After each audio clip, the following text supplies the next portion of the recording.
أعوذ بالله من الشيطان الرجيم بسم الله الرحمن الرحيم وما أرسلنا من قبلك إلا رجالا نوحي إليهم من أهل القرى أفلم يسيروا في الأرض فينظروا كيف كان عاقبة الذين من قبلهم ولدار الآخرة خير للذين اتقوا أفلا تعقلون صدق الله العظيم۔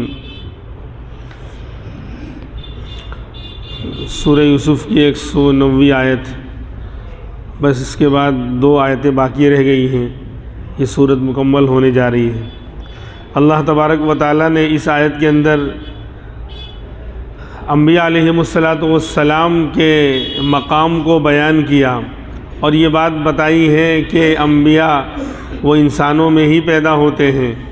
یہ اور بات ہے کہ اللہ تبارک و تعالیٰ نے انسانوں میں سب سے اعلیٰ مقام، سب سے اونچی پوسٹ جو عطا فرمائی ہے وہ نبیوں کو عطا فرمائی ہے۔ تو بہرحال نبیوں کا آنا کوئی نئی بات نہیں تھی، بلکہ آدم علیہ السلام سے لے کر عیسیٰ علیہ السلام تک لاکھوں انبیاء تشریف لائے اور آخر میں امام الانبیاء محمد الرسول اللہ صلی اللہ علیہ وسلم تشریف لائے۔ تو اب ان کفار مکہ کو اور مکہ کے رہنے والوں کو اور اسی طرح یہود و نصارہ کو مان لینا چاہیے تھا، آپ پر ایمان لے آنا چاہیے تھا، کوئی نئی بات نہیں تھی۔ یہود و نصارہ تو کتاب کے جانکار تھے، کتاب کے پڑھنے والے تھے، اہل کتاب کہلاتے تھے وہ لوگ۔ تورات اور انجیل ان کے پاس تھی اور اس میں ساری باتیں لکھی ہوئی تھی، اور کفار مکہ بھی ان سے ان کے تعلقات تھے، آنا جانا تھا سفر میں اور کاروبار کے اندر ملاقاتیں ہوتی تھیں۔ تو محمد الرسول اللہ صلی اللہ علیہ وسلم کا ایسا معاملہ نہیں تھا کہ آپ اکیلے نبی آئے ہیں، پہلی مرتبہ پوری انسانیت کے اندر کوئی شخص آ کر دعویٰ کر رہا ہے میں نبی ہوں، لہذا یہ انوکھی بات ہو گئی۔ آج تک کسی نے دعویٰ کیا ہی نہیں تھا، یعنی ہزاروں لاکھوں سال گزر گئے انسانیت کو، لیکن آج تک کسی نے آ کر یہ نہیں کہا میں انسانوں میں سے میں نبی ہوں، میں اللہ کا پیغمبر ہوں، مجھے مانو۔ تو یہ انوکھی بات ہو گئی، اس لیے یہ اس کو فالو کرنے میں اور اس کو قبول کرنے میں اور اس کو ماننے میں تھوڑا جو ہے تردد اور شک ہو رہا ہے۔ ارے آپ سے پہلے 1.25 لاکھ انبیاء کم و بیش تشریف لائے ہیں، اور سب اپنے اپنے زمانے میں اپنی اپنی قوم کی طرف، اپنی اپنی بستی اور اپنے اپنے شہروں اور ملکوں کی طرف بھیجے گئے تھے، اور انسانوں میں آئے تھے، مرد آئے تھے۔ تو آپ سے پہلے ہزاروں لاکھوں انبیاء آ چکے ہیں، پھر آپ بھی تشریف لائے، اور پھر آپ نے صرف آ کر ڈائریکٹ دعویٰ نہیں کر دیا میں نبی ہوں، بلکہ اس کو پروف کیا، دلائل سے ثابت کیا، معجزات بتلائے، نشانیاں بتلائیں، بلکہ مطالبہ کرنے پر ان کا مانگا ہوا معجزہ اور مانگی ہوئی نشانی بھی ان کو دی۔ جو صورت ہم سنتے آ رہے ہیں تفسیر سورہ یوسف، اس سوال کرنے پر ہی تو اتری ہے کہ اگر آپ نبی ہو، سچے ہو، تو یوسف علیہ السلام کا قصہ، ان کے والد کا قصہ، جو وہ ملک مصر میں کیسے آئے تھے اور کیا ہوا تھا، وہ ہم کو بیان کرو، ہم مانیں گے۔ تو آپ نے دعویٰ کیا اور آپ دلائل کے ساتھ بات کر رہے ہیں، معجزہ بیان کر رہے ہیں، اور پھر ان کے مانگے ہوئے سوالات اور مطالبے کو فالو بھی کیا، اس کا جواب بھی دیا، تو اب تو نہ ماننے کا کوئی مسئلہ ہی نہیں رہا۔ لیکن نہیں، قرآن اسی کو کہہ رہا ہے کہ دیکھو یہ کوئی انوکھا معاملہ نہیں ہے کہ ہم مردوں میں سے پہلے انسان نے آ کر یہ دعویٰ کر دیا میں نبی ہوں، آپ سے پہلے ہزاروں لاکھوں انبیاء انسانوں میں آتے رہے۔ وما ارسلنا من قبلک، اور ہم نے نہیں بھیجا آپ سے پہلے، وما ارسلنا من قبلک الا رجالا نوحی الیہم من اہل القرى، ہم نے آپ سے پہلے نہیں بھیجا مگر مردوں کو، کیا ہم ان کی طرف وہی بھیجتے ہیں بستی والوں میں سے، یعنی ہم نے آپ سے پہلے صرف مردوں کو ہی نبی بنا کر بھیجا، جن کی طرف ہم وہی اور اپنا پیغام اتارتے ہیں، بھیجتے ہیں۔ آپ سے پہلے جتنے بھی آئے وہ نبی وہ مردوں میں آئے، تو پہلا مسئلہ یہ نکلا کہ آپ سے پہلے بہت سارے نبی آئے ہیں، آپ کوئی انوکھے اور نئے نبی نہیں ہیں کہ جن کو ماننے میں شک اور تردد اور تعامل ہونا چاہیے۔ دوسری بات کہ اللہ نے سارے انبیاء کو مرد ہی مین اور رجل بنا کر بھیجا ہے، عورت کو یہ عہدہ دیا ہی نہیں، یہ مقام دیا ہی نہیں، کسی عورت کو نبی بنا کر نہیں بھیجا۔ عورت گھر کا بڑا نہیں بن سکتی تو پوری انسانیت کی رہبر اور بڑی کیسے بن سکتی ہے؟ پچھلے تفسیروں میں بلکہ 5ویں پارے میں آیا اور جمعہ کے بیان میں آیا کہ الرجال قوامون علی النساء، مردوں کو عورتوں پر حاکم بنایا گیا ہے، کیونکہ وہ طاقتور ہوتا ہے اور دوسرا کہ وہ مال خرچ کرتا ہے اپنا، عورت کو کچھ کرنا ہی نہیں ہے۔ تو جب ایک گھر چلانے میں، ایک دنیاوی معاملے میں عورت کو سیکنڈ نمبر پر رکھا، مرد کو فرسٹ نمبر پر رکھا اور حاکم بنایا، عورت کو محکوم بنایا، دنیا کا مسئلہ ہے جو آسان ہے، ایزی ہے، زیادہ مسئلہ اس کے اندر مشکل نہیں ہے، یہی دنیا کے اندر اس کا مسئلہ پیش آنا ہے، روٹی کپڑا مکان۔ جب روٹی کپڑا مکان کے اندر عورت کو اپ نہیں کیا، ڈاؤن رکھا، نیچے رکھا، مرد کو اوپر رکھا، حاکم بنایا، تو دین کے معاملے میں جو دین دنیا کے اندر بھی انسان کو سیدھا راستہ بتائے گا اور انسان کو انسان بنائے گا اور مرنے کے بعد ہمیشہ کی زندگی میں جنت دلائے گا اور کامیاب کرے گا، اس دین کے معاملے میں رہنما اور رہبر عورت کیسے بنا کر بھیجی جا سکتی ہے؟ بات سمجھ آ رہی ہے؟ جب دنیا کے چھوٹے معاملے میں، دنیا کا مسئلہ تو روٹی کپڑا مکان کا ہے، کھانے پینے کا مسئلہ ہے، اس کے اندر مرد کو ہی اوپر رکھا ہے کہ مرد حاکم رہے گا، اور جن گھروں میں اور جن خاندانوں میں اور جہاں پر اس کو فالو کیا جاتا ہے اور مرد ہی کو بڑا مانا جاتا ہے تو وہ گھر اچھی طرح چلتے ہیں، آپس میں وہاں خوشگواری اور محبت اور آپس کے تعلقات اچھے رہتے ہیں۔ خیر، تو دین کے معاملے میں رہنما اور رہبر اور دین کی جو سب سے اونچی پوسٹ ہے نبی ہونا، وہ عورت کو کیسے اللہ دے سکتے ہیں؟ اس لیے کہا کہ ہم نے آپ سے پہلے مردوں کو ہی نبی بنایا، نوحی الیہم، ہم ان کی طرف وحی اور پیغام، یہ نوحی الیہم، یہ بتایا گیا کہ یہ نبی کس چیز کے اندر ممتاز ہوتا ہے، اس کی اسپیشل صفت کیا؟ تو نوحی الیہم، ہم ان کی طرف وحی بھیجتے ہیں، اپنا خاص پیغام اتارتے ہیں فرشتے کے ذریعے۔ ورنہ نبیوں کے علاوہ بہت سے لوگوں کو، مردوں کو بھی اور عورتوں کو بھی اللہ دل میں الہام کرتے ہیں، بہت سی باتیں ڈالتے ہیں، لیکن دل میں بات ڈالنے سے، الہام کرنے سے وہ نبی نہیں ہو جاتا۔ بہت سی عورتوں کو بھی ایسا ہوا ہے، قرآن نے اس کی گواہی دی ہے۔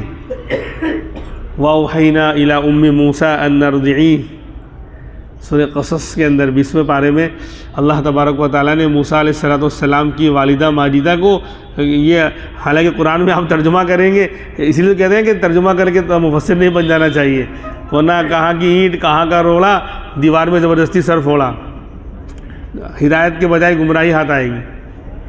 وہاں پر اوحینا ہی کا لفظ ہے، وَأَوْحَيْنَا إِلَىٰ أُمِّ مُوسَىٰ أَنْ أَرْضِعِيهِ، ہم نے وہی بھیجی نہیں، ہم نے دل میں ڈالا، الہام کیا۔ عورت کی طرف وہی تھوڑی آئے گی، ہم نے دل میں، موسیٰ علیہ السلام کے والدہ کے دل میں یہ بات ڈالی کہ ان ارضعی، تم کو ٹینشن ہے بیٹے کے اوپر کہ فرعون پکڑ لے گا، قتل کر دے گا، نہیں، دودھ پلاتے رہو، ان ارضعی، دودھ پلاتے رہو اس کو۔ فَإِذَا خِفْتِ عَلَيْهِ، جب ٹینشن اور خطرہ ہو، خوف ہو، فَأَلْقِيهِ فِي الْيَمِّ، تو اس کو جو ہے نا سمندر میں ڈال دینا، تب نہیں مرا تو اب مرا، موت کے منہ میں ڈال دینا، موت کے منہ میں ڈال دینا، لیکن موت کے منہ میں بھی موت نہیں آنے والی۔ یقین کہاں چلا گیا ہمارا اور آپ کا؟ کس خدا کو ہم فراموش کر کے بیٹھے ہوئے ہیں؟ کس سے منہ موڑ کے دنیا بھر کے موبائل پر جو ہے عقیدہ خراب کرنے والی، ایمان کمزور کرنے والی اور نا امیدی پیدا کرنے والی خبروں کے جھمیلے میں کیوں پڑے ہوئے ہیں ہم لوگ؟ کیوں اپنے ایمان کو کمزور کرتے جا رہے ہیں؟ دیکھیے، ایک عورت ہے، باپ ہے ہی نہیں، ماں ہے اور بچہ پیدا ہوا ہے، خوبصورت بچہ پیدا ہوا ہے، کہہ رہے ہیں دودھ پلاؤ، اور جب ٹینشن ہو، پولیس گھوم رہی ہے اور پتہ چل جائے گا، قتل کر دیں گے، تو کہاں، یہ نہیں کہا کہ بھاگ جانا جنگل میں لے کر دور، تاکہ وہ تو ایک راستہ ہے بچاؤ کا، کہیں چھپا دینا، کہیں لے کے بھاگ جانا جنگل میں، راتوں رات نکل جانا۔ بھائی عقل یہ تو کہے گی بچاؤ کے راستے یہ تو ہوں گے کہ دور بھاگ جانا، کہ جنگل میں چلے آنا، یہ رہے کیا باکس میں پیک کرنا لکڑی کی اور ڈال دینا سمندر میں۔ زمین پہ ہوتا تو کم سے کم ہو سکتا ہے بچ جاوے، فوجی نہ دیکھے، نہ پکڑ کے لے جاوے، لیکن سمندر میں ڈالیں گے تو باکس میں پیک کریں گے تو ویسے ہی بچہ مر جائے گا، ہوا نہیں آئے گی، سانس نہیں آئے گا، اور سانس کرنے کے لیے سوراخ کریں گے تو پانی آ جائے گا۔ کیا ایمان بنایا ہے اللہ نے کہ سمندر میں ڈال دینا، وہ سمندر میں ڈالیں گے، وہ باکس میں پیک کریں گے، اگر سوراخ نہیں کرتے ہیں تو ہوا نہیں آ رہی تو مر جائے گا بچہ گھٹ کر، اور اگر سوراخ کرتے ہیں ہوا سانس آئے تو پانی آ جائے گا، وہ ڈبا دے گا۔ کہتے ہیں کیسے ڈبا سکتا ہے؟ اس کو کیسے کوئی مٹا سکتا ہے جس کا کیا کہتے ہیں محافظ خدا ہو؟ کیا اللہ یہ ایمان ہمیں کیا کہتے ہیں پیدا کرنے کی اللہ ہمیں توفیق دے دے، اللہ پر یقین کرنے کی توفیق۔ زندگی جو ہے نا ایمان والوں کی ہے واقعی۔ آج بھی صحابہ کو چھوڑو، صحابہ کے بعد تابعین، طب تابعین، اللہ والوں کو چھوڑو، آج بھی جو لوگ ہمارے اکابر جو واقعی ایمان والے ہیں اور ایمان پر چل رہے ہیں، ان کو بھی آج کی زندگی میں بھی مزہ ہے۔ یہ تھپیڑے، یہ حالات، یہ دھمکیاں، یہ دنیا بھر کی بل جو پاس ہوتی ہے تو بل کی طرح سے بلی کو بھگاتے ہیں نا، بل ان کے لیے یوں ہے بل، تو سب ہل جاتے ہیں۔ کاش وہ ایمان کا ذائقہ اللہ ہم لوگ بہت دور ہیں کہ قریب کرنے کے لیے قرآن کے درس ہو رہے ہیں کہ بھئی ہم اللہ کی قدرت کو دیکھیں۔ یہ تو ضمناً بات آ گئی تو میں نے ایک نقطہ آپ کو بیان کر دیا۔ میں تو خالی وحی کا لفظ سمجھا رہا تھا کہ وحی صرف آتی ہے کس کی طرف؟ مردوں کو اللہ نے وحی، اور عورتوں کو جہاں بھیجا وہ وحی کا معنی پیغام بھیجنا، فرشتے کو بھیج کر پیغام بھیجنا والا نہیں ہوگا جو نبیوں کے آتے تھے، بلکہ دل میں بات ڈالنا۔ تو موسیٰ علیہ السلام کی والدہ کے دل میں اللہ نے یہ بات ڈالی کہ دودھ پلاتی رہو، جب خطرہ ہو تو کیا کرنا، باکس میں پیک کر کے سمندر میں موت کے منہ میں ڈال دینا۔ موت کے منہ میں ڈالو گے لیکن موت نہیں آئے گی، کیونکہ موت کا آنا اور نہ آنا ہمارے قبضے میں ہے۔ موت کے منہ میں ہم زندگی نکال کے دکھائیں گے، اور زندگی کے نقشے میں موت نکال کے دکھائیں گے۔ یہ خدا کی قدرت ہے۔ خیر، تو فرمایا کہ ہم نے مردوں کو ہی آپ سے پہلے سارے یعنی رسول بھیجے ہیں، ہم ان کی طرف وہی بھیجتے تھے، کوئی عورت نبی بن کر نہیں آئی۔ کچھ لوگوں نے دعویٰ کیا، عورتوں نے بھی دعویٰ کیا، ایک سجا نام کی عورت تھی، سجا، مسلمہ کذاب جس نے نبوت کا دعویٰ کیا تھا، نبی کے زمانے میں ہی تھا وہ، بعد میں اس کو مارا گیا، قتل کیا گیا۔ اسی کے زمانے میں سجا نام کی، صحابہ کا دور ہے، سجا نامی عورت نے بھی دعویٰ کیا۔ اس کو پوچھا کہ تو کیسے کہہ رہی ہے کہ تو نبیہ ہے، حالانکہ حدیث میں لا نبی بعدی، میرے بعد کوئی نبی آنے والا نہیں ہے، تو بولے لا نبیہ کہا ہے، لا نبیۃ بعدی نہیں کہا ہے، یعنی میل کے بارے میں کہا ہے، مذکر کے بارے میں آپ نے کہا ہے میرے بعد کوئی مرد نبی نہیں آئے گا، لیکن فیمیل اور استری کے بارے میں تھوڑی کہا ہے کہ میرے بعد کوئی عورت نبیہ بن کے نہیں آئے گی۔ یہ حالانکہ یہ دلیل غلط ہے اس کی، وہاں سسٹم ہی نہیں ہے، جہاں سسٹم ہی نہیں وہاں اس کو بیان کرنے کی ضرورت ہی نہیں ہے۔ بھئی نبوت کا سسٹم عورتوں میں چلا ہے کیا؟ تو اس کو بیان کرنے کی ضرورت ہی نہیں کہ میرے بعد کوئی عورت نبی بن کر نہیں آئے گی، وہاں ہے ہی نہیں سسٹم۔ اندھا ہے بولے اندھے دیکھے گا نہیں، یہ دیکھ سکتا ہے یا دیکھے گا نہیں، اس کے بارے میں آپ دیکھنے کی بات ہی نہیں کر سکتے، وہ آلریڈی پہلے سے ہی اندھا ہے اور اس کے اندر اس کی آنکھوں میں دیکھنے کی صلاحیت نہیں ہے۔ تو عورتوں میں یہ سسٹم اللہ نے رکھا ہی نہیں، اس لیے اللہ کے نبی نے کہا میرے بعد کوئی مردوں میں نبی نہیں آئے گا۔ کیوں عورتوں میں آ سکتا ہے؟ عورتوں میں ہے ہی نہیں سسٹم، تو اس کو بیان کرنے کی ضرورت ہی نہیں ہے۔ ارے سمجھ میں آ رہی بات؟ تو یہ اس کی دلیل غلط تھی۔ خیر، تو فرمایا کہ ہم نے آپ سے پہلے مردوں کو ہی بھیجا ہے کہ ہم ان کی طرف وحی کرتے ہیں، من اہل القریٰ، بستیوں میں، بستی والوں میں۔ ہاں، نبی جو آئے ہیں وہ بستیوں میں آئے ہیں، شہروں میں آئے ہیں، آبادیوں میں آئے ہیں، صحرا اور جنگلوں میں نہیں آئے۔ وہاں کس سے بات کریں گے؟ وہاں کس کو دعوت دیں گے؟ جنگلوں میں شیر اور کھالو اور بھالو کو دعوت دیں گے؟ وہ مکلف ہی نہیں ہے۔ تو اس لیے من اہل القریٰ یعنی بستیوں میں اللہ نے مردوں کو نبی بنا کر بھیجا ہے، بستیوں میں اور شہروں میں۔ اور شہروں کے اندر بھی جو مرکزی شہر کہلاتے تھے، بڑے بڑے، ہر علاقے کے جو اصل اور بڑے اور مرکزی اور مین سٹیز جو کہلاتی تھی اس زمانے میں الگ الگ، وہاں اللہ نے نبی بنا کر بھیجا۔ اور مکہ تو سینٹر ہے ورلڈ کا، اس لیے وہاں سارے نبیوں کے سردار کو بھیجا۔ تو آپ بھی آئے ہیں، آپ بھی مرد ہیں، آپ کو بھی ہم نے نبی بنایا اور آپ کو ہم نے بستی مکہ میں بھیجا ہے، تو کون سا اس میں شک اور تردد کی بات ہے قبول کرنے میں؟ اور پھر جو دلیل آپ مانگ رہے ہو، نبی نے وہ ساری دلیلیں تمہارے سامنے پیش کی، تو اب تو مان لینا چاہیے تھا نا۔ اب تو نہ ماننے کا اور انکار کرنے کا کوئی رائٹ اور کوئی جو ہے یعنی جواز بنتا ہی نہیں ہے۔ خیر، تو فرمایا کہ افلم یسیروا فی الارض، اور یہ کوئی جو ہے ہم آسمان کے اوپر کی بات نہیں کر رہے ہیں، بلکہ زمین اور اسی دنیا کی بات کر رہے ہیں کہ ہم نے انسانوں کو نبی بنا کر بھیجا ہے اور بستیوں میں بھیجا ہے. اگر ان کو یہ بات نہیں سمجھ میں آ رہی ہے, حلق سے نیچے نہیں اتر رہی ہے, تو یہ لوگ کیا سفر زمین میں چلتے نہیں ہیں, سفر نہیں کرتے؟ ہاں, ملک شام جایا کرتے تھے کفار مکہ. مکہ کے لوگ کا بزنس اور کاروبار ملک شام سے, سیریا سے تھا, اور تبوک راستے میں پڑتا ہے, اور قوم سمود کی بستیاں راستے میں پڑتی ہیں, مدائن راستے میں پڑتا ہے. وہ بستیاں قوم عاد کی, قوم سمود کی, ان کے مکانات, ان کے کھنڈرات, اجڑی ہوئی بستیاں, گرے ہوئے مکانات, وہ خود بتا رہے ہیں کہ یہاں پر پہلے کوئی رہتا تھا. تو فرمانے افلم یسیروا فی الارض, کیا یہ لوگ زمین میں چلتے نہیں ہیں؟ فینظروا, کہ دیکھتے, کیف کان عاقبۃ الذین من قبلہم, کیسا رہا انجام ان سے پہلے والوں کا, ان سے پہلے جو قومیں گزری ہیں ان کا انجام کیسے رہا. زمین میں چلتے نہیں, ہاں چلتے ہیں لیکن دیکھتے نہیں, یا دیکھتے ہیں تو عبرت نہیں پکڑتے. حالانکہ عبرت پکڑنا چاہیے. اللہ نے آنکھ دیا ہے, دل دیا ہے, دماغ دیا ہے, یہ علم کے ذریعے ہیں. دیکھ کر انسان کو علم ہوتا ہے, پتہ چلتا ہے چیزوں کا, سن کر پتہ چلتا ہے, اور عقل سے معلوم ہوتا ہے. تو یہ سب علم کے اور جاننے کے ذریعے ہیں. تو زمین پہ چلتے ہیں تو کیا نظر نہیں آتا؟ قوم سمود کی بستیوں میں سے گزرتے ہیں, قوم عاد کی بستیاں آتی ہیں, ان کے مکانات اجڑے ہوئے, تو کوئی تو یہاں رہتا تھا, کیا ہوا ان کا حال؟ آج بھی اگر آپ سرچ کریں گے آپ کو پتہ چلے گا, یوٹیوب کے اوپر آپ کو بھی, یعنی عجیب و غریب وہ مکانات ہیں, نقش و نگار ہاتھوں سے بنائے ہوئے, پہاڑوں کو تراش کر بنایا ہے, شاندار. وہ عبرت کا سامان ہمارے لیے فراہم کر رہے ہیں, عبرت کا سامان ہم کو جو ہے دے رہے ہیں, کہ انسان واقعی اگر غور کرے اور دیکھے تو اس کو سمجھ آ جائے گا, ہاں کہ اللہ کی لا الہ الا اللہ کی طاقت کے سامنے نہ مال کی طاقت چلتی ہے, نہ عہدے کی طاقت چلتی ہے, نہ حکومت کی طاقت چلتی ہے, نہ فوج کی طاقت چلتی ہے, اور نہ بازو اور قوت کی طاقت چلتی ہے. قوم عاد لمبے چوڑے ہوتے تھے, قوم سمود بھی بڑے طاقتور اور مضبوط ہوتے تھے. نہ جسمانی طاقت کام آتی ہے, کوئی طاقت لا الہ الا اللہ کی طاقت کے سامنے چلنے والی نہیں.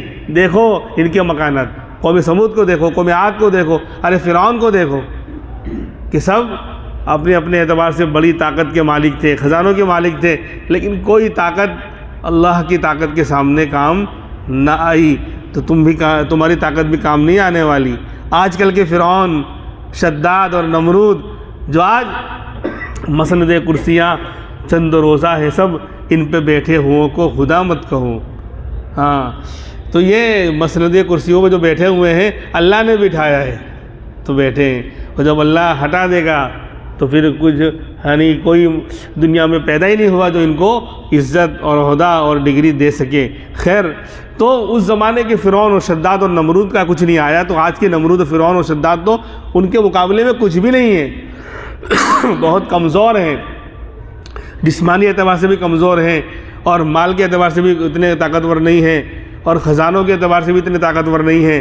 فوج بھی اتنی مضبوط نہیں ہے جو اس زمانے میں ہوتی تھی. مکانوں کو تراش کر جو مکان بناتے تھے, پہاڑوں کو تراش کر, ایسی طاقت کہاں ہے آج کل کے فرعون اور شداد کے پاس. خیر, تو فرمایا کیا یہ لوگ چلتے نہیں زمین میں کہ دیکھیں کیسا انجام رہا ان سے پہلے والوں کا. اور پھر دنیا کے اندر اللہ نے موقع دیا ہے کہ حق راستے کو آدمی تلاش کرے اور قبول کرے, مل جائے فوراً اس پر عمل کرے. یہاں دنیا کے اندر اپنی منمانی زندگی گزارے اور اللہ کو چھوڑ دے اور فراموش کر دے, کب تک گزارے گا؟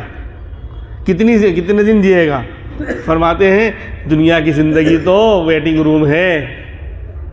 ہاں, بندے کو کہیں جانا ہو, انسان کو سفر کرنا ہو تو ٹرین کے لیے وہ اسٹیشن جاتا ہے, اور پتہ چلا وہاں پہنچ کر کہ 2 گھنٹے بھی ٹرین لیٹ ہے, ہاں ابھی ٹائم باقی ہے, تو کہتا ہے لاؤ ویٹنگ روم میں انتظار کر لوں, ویٹ کر لوں.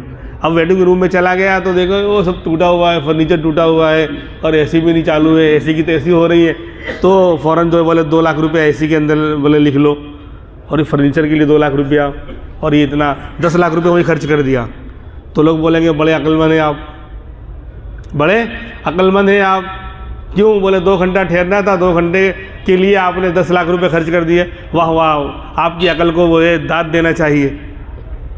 بولے بیوقوف آدمی، 2 گھنٹہ تو ایسے ہی کٹ جاتا، 2 گھنٹہ کیا 2 دن بھی کٹ جاتا، یہ تو ویٹنگ روم تھا، ابھی ٹرین تیری آ جائے گی وطن کی، اور وطن کی ٹرین میں سوار ہو کر اپنے وطن جانا ہے، تو ہم ویٹنگ روم میں ہیں، موت کی ٹرین جب آ جائے گی تو اس پر سوار ہو کر وطن آخرت کو جانا ہے۔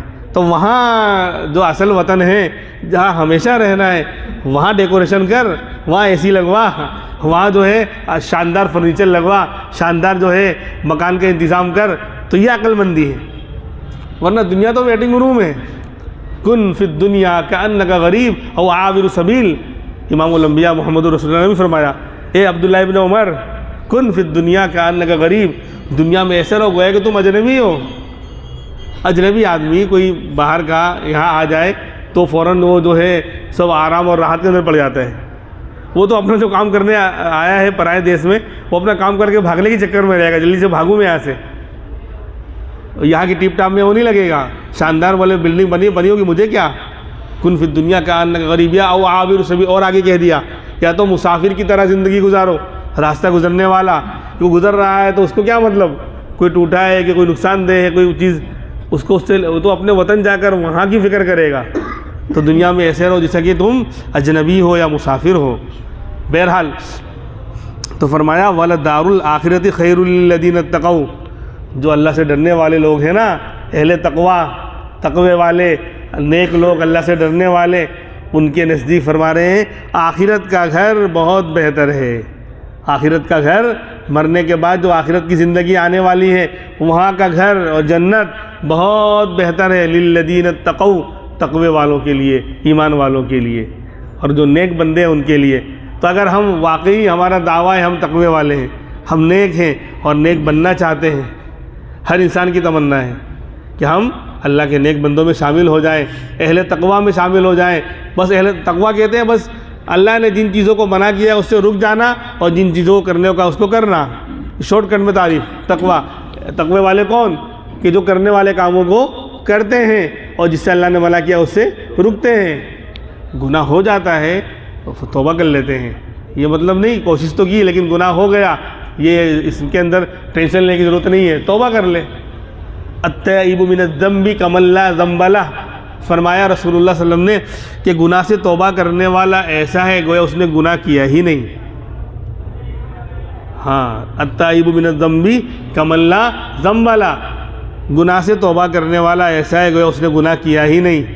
اور فرمایا کل بنی آدم خطاؤن وخیر الخطائین التوابون، کہ سارے انسان کی اولاد ساری جو ہے وہ خطا کار ہیں، سب گنہ گار ہیں، ہم سب گنہ گار ہیں، لیکن فرمایا وخیر الخطائین التوابون، لیکن بہترین گنہ گار کون ہے؟ جو توبہ کرنے والے ہیں۔ گناہ ہو گیا توبہ کر لے۔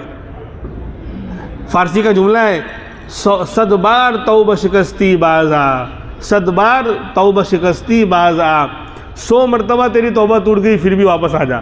اللہ کا در 101 مرتبہ بھی آئے گا تو بھی اللہ کا در کھلا ہوا ہے۔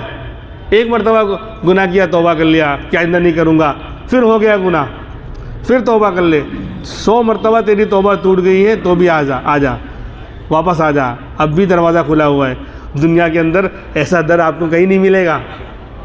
انسان ایک مرتبہ غلطی کرے گا، کسی بھی فیلڈ کے اندر ہو، کوئی کمپنی میں یا کہیں سیٹ کا کام کر رہا ہے، ایک مرتبہ غلطی کیا معاف کر دے گا، وہ 2 مرتبہ کیا معاف کر دے گا، تیسری مرتبہ بولے گا بھائی حساب کتاب کر، نکل یہاں سے۔ ارے ہوگا نہیں ہوگا۔ گھر کے اندر بھی بیٹا باپ کی نافرمانی کرے، ماں کی نافرمانی کرے، 1 بار 2 بار 3 بار 4 بار، لیکن آخر میں تو یہ وقت آئے گا نا کہ ماں کی ممتا بھی جواب دے دے گی اور اس کو بھگا دیا جائے گا، ہٹا دیا جائے گا۔ لیکن یہاں کہہ رہے ہیں کہ 100 مرتبہ توبہ ٹوٹ جائے پھر آ جا۔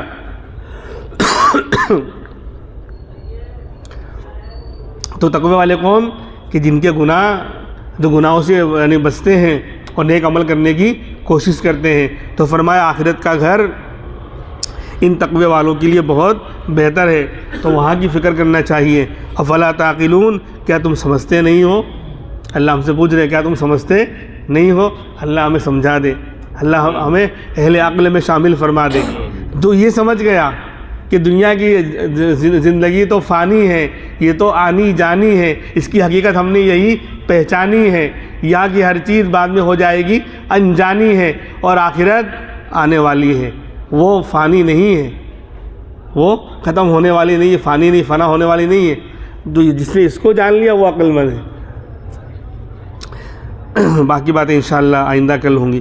سبحان اللہ و بحمدہ، سبحانک اللہم و بحمدک، ونشہد ان لا الہ الا انت، ونستغفرک۔